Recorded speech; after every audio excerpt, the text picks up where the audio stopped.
D'accord, c'est un lion. À trois, on chante. Un, deux, trois. Vivre libre au-delà des sentiers battus.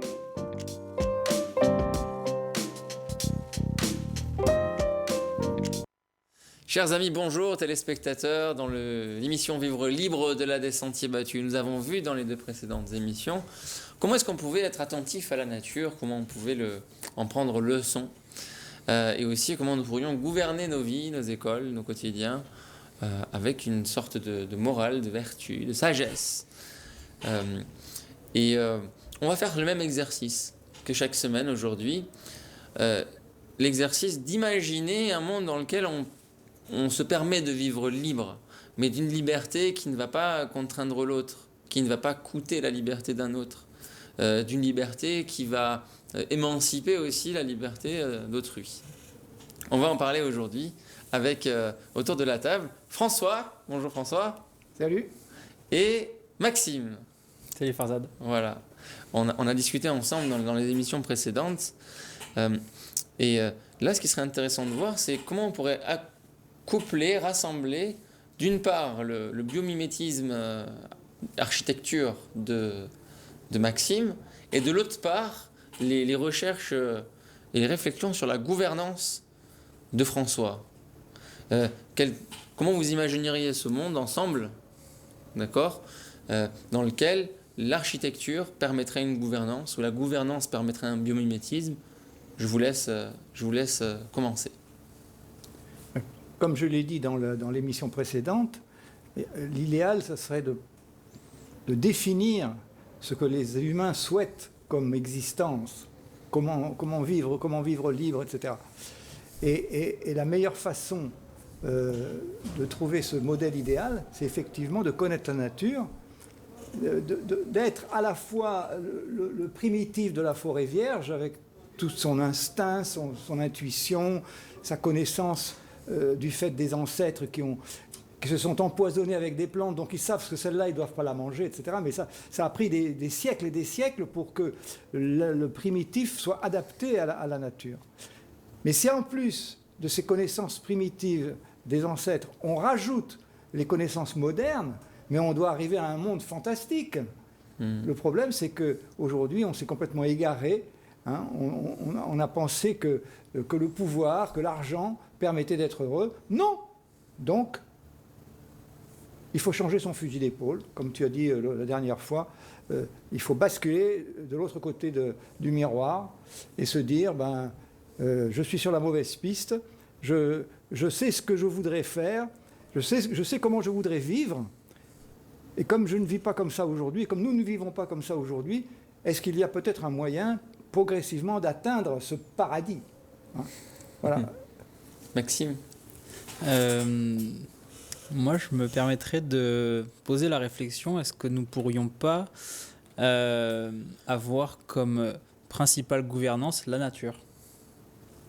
Est-ce que nous ne pourrions pas nous laisser nous guider, comme nous le faisions un peu plus auparavant, par la nature, par justement sa vitesse, la manière dont elle va produire, parce qu'on s'en nourrit quand même.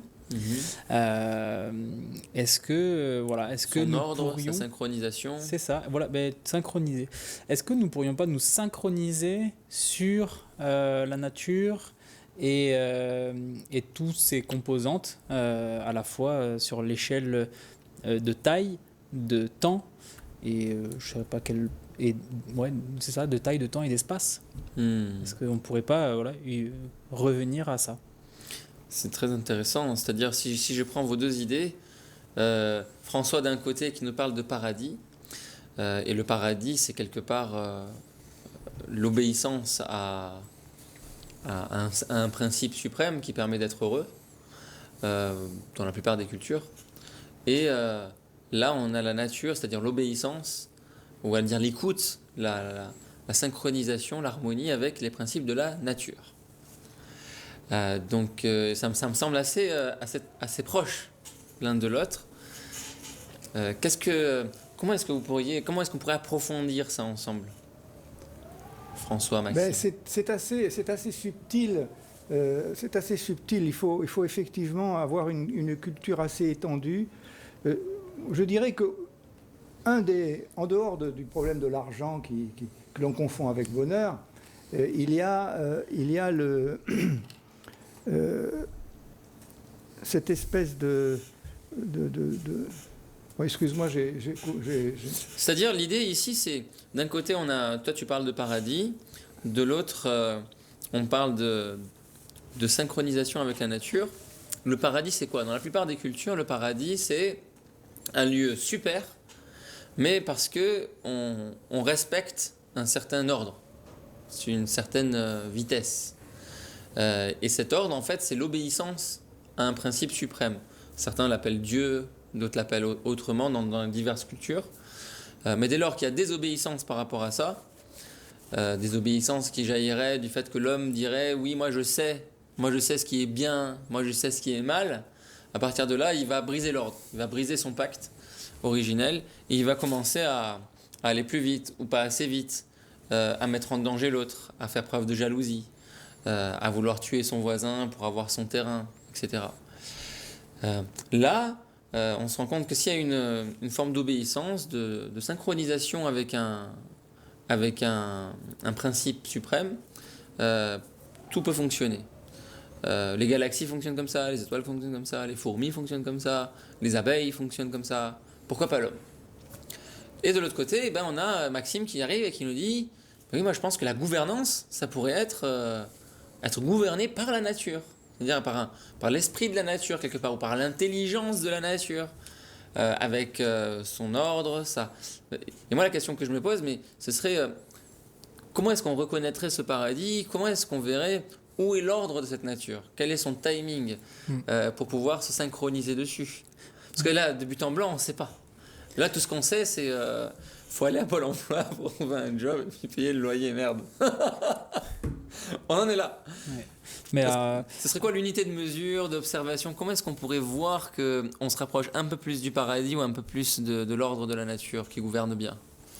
Déjà, être conscient que le paradis, c'est la terre, pour moi.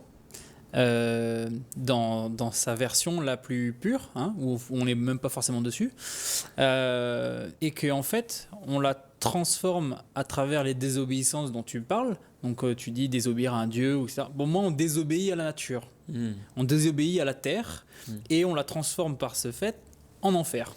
Voilà. On est en train de créer un enfer, on est en train de créer des cataclysmes, etc., de la misère, ça nous arrache le cœur de voir toutes ces images. Internet, c'est bien et ça nous met en face d'une réalité, mais qu'on n'a même pas le courage de s'admettre comme réel, comme tel. Et donc, moi, je pense qu'il faut réobéir un petit peu plus à la nature. Voilà. Par quels moyens, je ne sais pas, mais pour moi, ça doit pas être... comment dire, diffus, dilué. Je pense qu'il faut avoir des réelles convictions, déjà être convaincu de ça, et convaincu qu'on est en train de saccager un bijou, notre paradis. Et alors, il y a aussi le problème, c'est que certaines formes de gouvernance ont formaté ce qu'est un paradis. Et en fait, ils créaient un paradis artificiel pour conditionner, contenir les gens dans ce paradis, alors qu'en fait, donc de consumérisme, etc. Parce que tu poses la question à c'est quoi le paradis pour toi, il va pas forcément te dire c'est me retrouver nu sur les galets, machin. Voilà. Non. C'est être au bord de la piscine, d'un hôtel de luxe. L'hôtel de luxe, machin. Le luxe, tu vois, le luxe, mais dans sa version hyper artificielle. Et malheureusement, on pourra pas aller tous vers ce paradis d'une terre un peu plus respectueux, où on obéirait un peu plus aux lois de la nature. D'ailleurs, toi qui es architecte, si on dit à quelqu'un, ce serait quoi la maison de tes rêves, si tu vivais au paradis, bien sûr.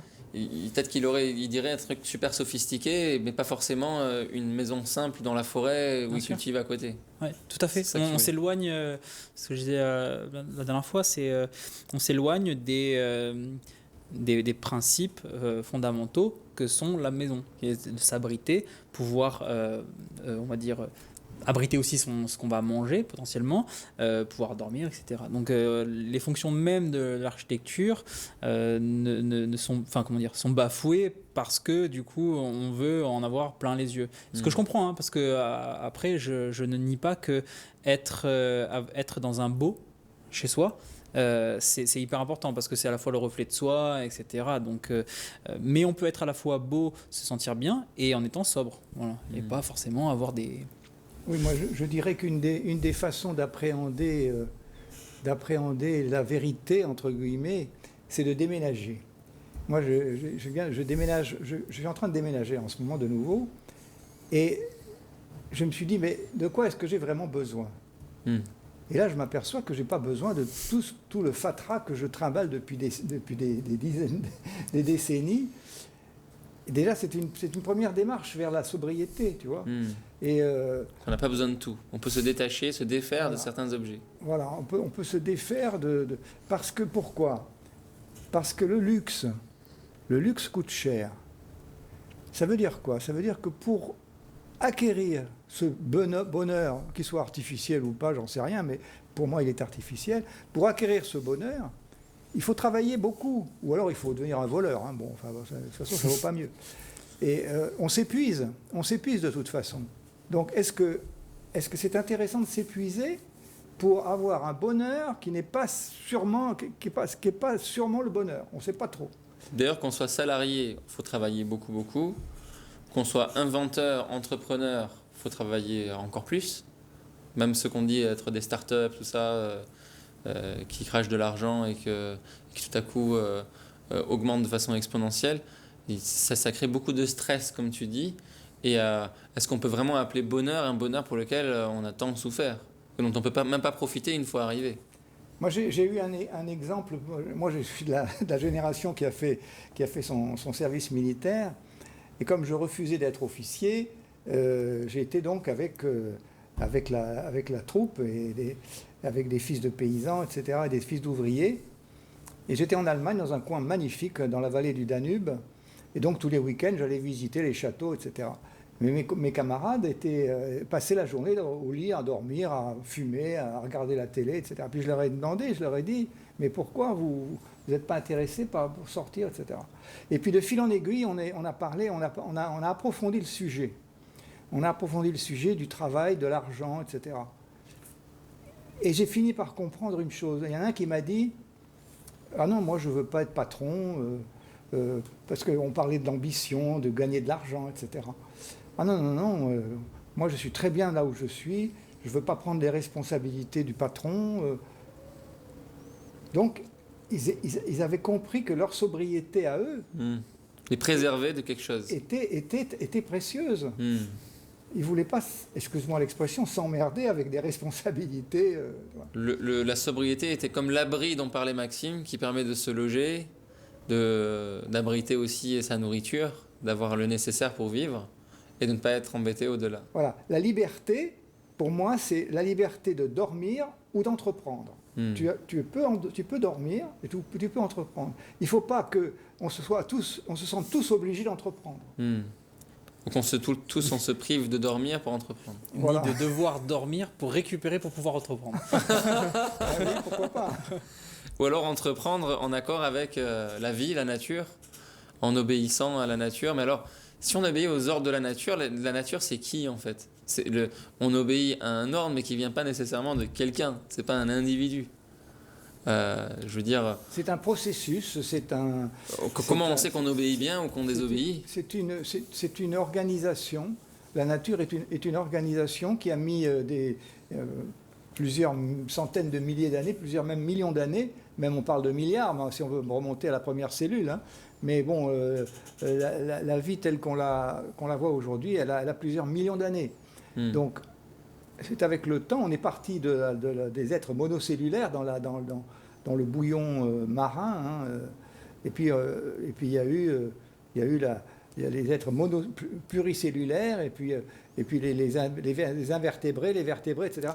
Voilà. Et on voit que tout ça est bien gouverné avec intelligence. Quand on étudie... Mais alors comment se gouverner avec ça ? Comment se gouverner avec la nature ? Justement, quand on étudie un peu cette évolution, on est obligé d'admettre qu'avec tout ce temps, la nature a construit quelque chose d'extraordinaire. Mhm. Et que cette merveille qu'est la planète Terre, avec sa biodiversité, c'est quelque chose de très précieux et qu'on a la chance de vivre à cette époque-là. Et donc il faut s'intégrer là-dedans et être admiratif. Être admiratif devant un coucher de soleil ou un lever de soleil, être admiratif devant une cascade dans la montagne, être admiratif devant des poissons multicolores dans le lagon. Enfin, je veux dire, pour moi, le bonheur, c'est ça. Ça n'est pas avoir de l'argent et aller dans un hôtel de luxe. Enfin, je ne sais pas. Ouais. Tu parles de soleil, c'est notre gouverneur principal, si je puis dire. Exactement. C'est-à-dire que tu poses la question de comment se laisser gouverner par la nature. Eh ben, le soleil, donc si tu te rebases, tout le monde, je pense, sera d'accord pour dire que l'horloge biologique, il l'a déjà ressenti, c'est-à-dire se lever à la bonne heure et pas parce que je dois travailler hyper tôt, parce que j'ai un métier en décalé, etc. Enfin, moi, je vois les personnels de santé. Il y a un rythme, là pour le coup on est en décalage, là tu vois, là on désobéit à la nature, à notre nature aussi d'homme ou de femme qui est régie, qui est gouvernée par le soleil, le soleil, la nature, du coup les vents, les marées, enfin tu vois tout ça, ne serait-ce que les éléments primaires de ce qui fait vie. Et bien déjà si on essayait de respecter les principes mêmes, peut-être que déjà on aurait une existence un peu plus raisonnée. Voilà. C'est-à-dire comment on fait pour se guider par le soleil, par les marées par exemple? Comment on fait avec les marées? Les marées, qu'est-ce que ça va influencer certainement. Je ne sais pas s'il y a un besoin de se nourrir. Je ne suis pas pêcheur, hein, mais j'imagine que ça doit peut-être influencer certaines pêches, tu vois. Ça doit influencer aussi l'approche. Par exemple, quand tu as des marées très importantes, notamment dans les mangroves, tu vois, ça amène de l'eau et ça va. L'écosystème, il fonctionne différemment quand la marée est haute. Enfin, bon, j'ai pas d'exemple précis, tu vois, mais parce que moi, dans la logique que j'ai de vivre là.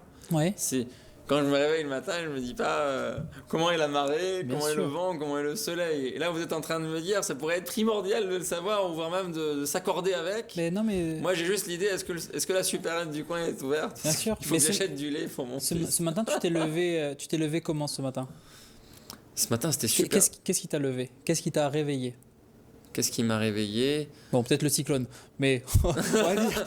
Le cyclone, le vent m'a réveillé. Voilà. Le cyclone, il était vers 5h30. Et ben ça, c'est un signal d'alerte. C'est-à-dire que ton corps, il était en repos, tu n'étais plus dans son sommeil profond, et il t'a dit, ok, là, il y a un problème, il y a du vent, ça souffle fort, j'ai mes signaux en alerte, ok? Donc, est-ce que je vais pas devoir me protéger? Non, bon, c'est bon, j'habite dans une case qui est à peu près bien construite, etc.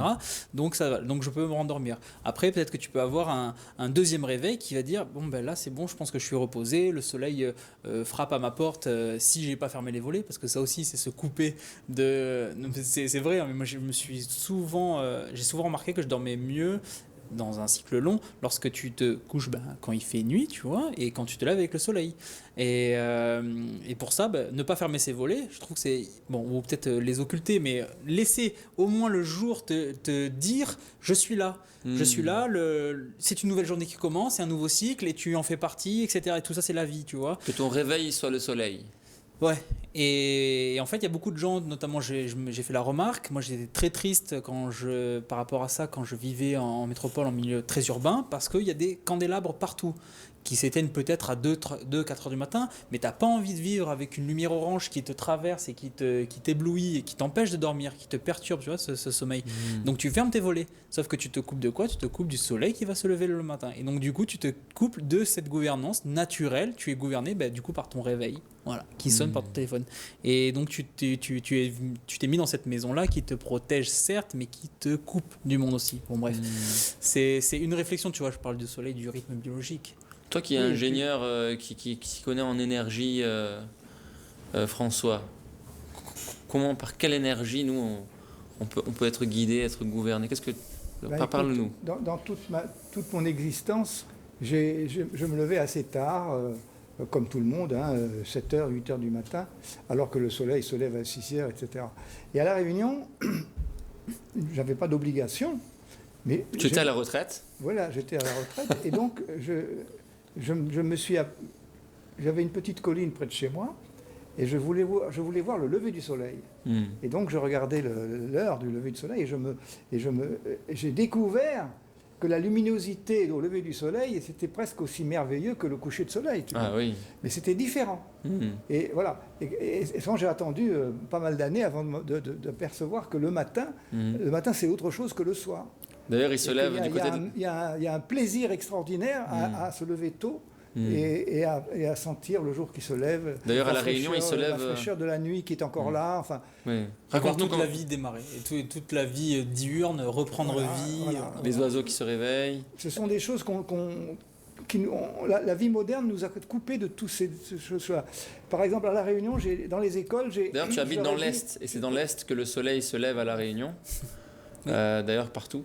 Partout, oui. Et dans l'Est, là où tu es à Sainte-Rose... Pas loin de là, j'habitais avant à Saint-Benoît. Et tous les matins, je me réveillais avec la poussette et l'enfant, on allait au bord de la mer. Et quand le soleil se levait, lui, il s'endormait à nouveau. Et moi, j'étais tellement apaisé. C'était comme un état de grâce. Et ça me manque terriblement. Maintenant que je suis à côté de la nationale avec 10 000 voitures qui passent par jour, ce soleil-là me manque. Mais j'en vois le reflet dans la maison mitoyenne qui est en face. Je vois le reflet du lever du soleil de l'autre côté de l'île, sur la maison de mon voisin. Et ça me donne de la joie. Mais j'ai que ça. Tu vois, mais du coup, j'ai une plus grande maison maintenant. Et on vit en J'avais qu'un petit appartement avant au rez-de-chaussée. Maintenant, il y a une grande maison, mais il n'y a plus le soleil. On vit hors du temps. On vit hors du soleil. La nuit, on a des lumières qui nous permettent de vivre même s'il fait nuit, etc.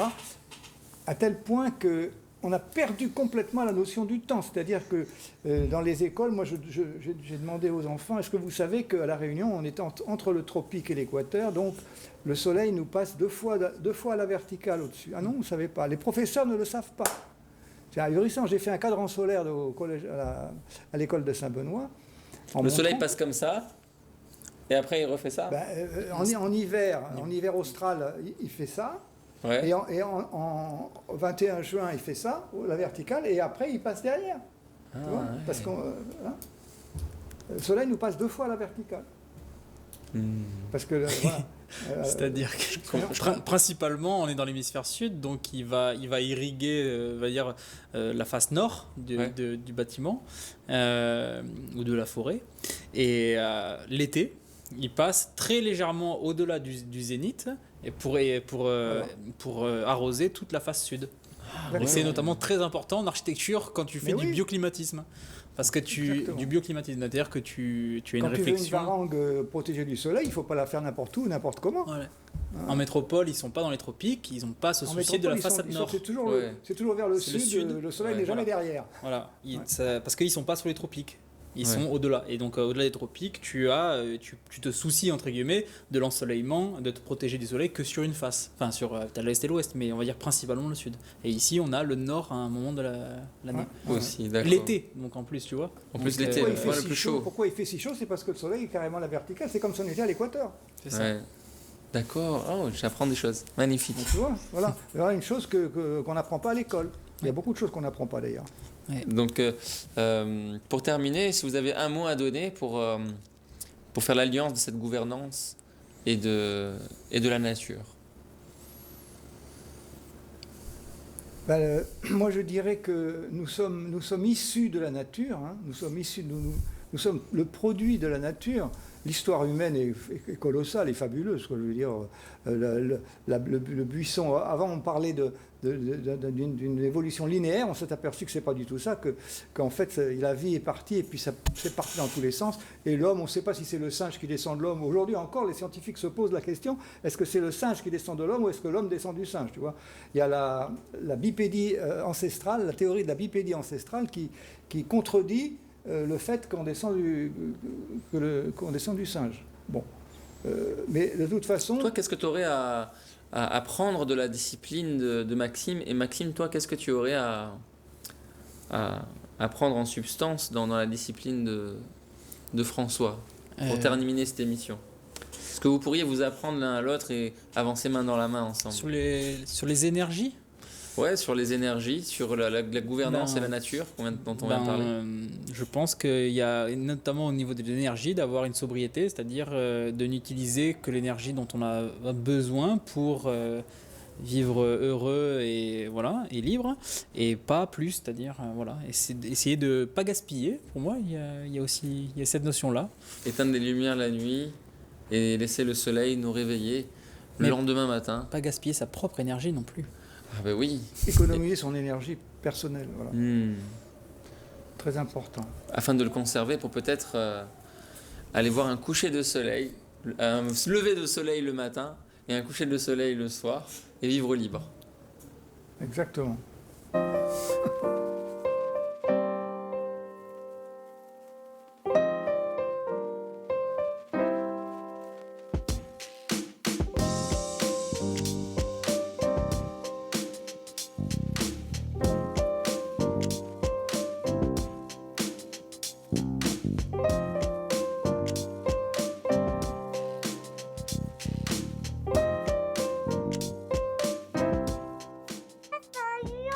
D'accord, c'est un lion. À trois, on chante. 1, 2, 3. Vivre libre, au-delà des sentiers battus.